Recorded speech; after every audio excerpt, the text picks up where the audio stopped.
Pinayagan naman nila Regional Trial Court Branch 30 na makapagpiyansa si dating Negros Oriental Rep. Arnolfo Teves Jr. at dalawa niyang co-accused kaugnay ng isang kasong pagpatay noong 2019.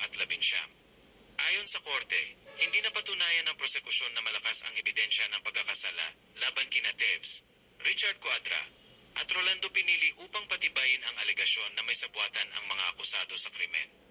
Ang kaso ay may kaugnayan sa pagpatay sa dating hitman at bodyguard ni Teves na si Pasito Libron noong June 23, 2019 sa Bayawan City, Negros Oriental.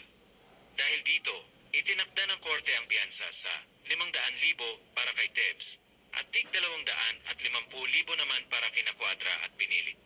Sa kabila nito, mananatili pa rin sa kustodya si Teves dahil sa iba pa niyang kinakaharap na mas mabibigat na kaso.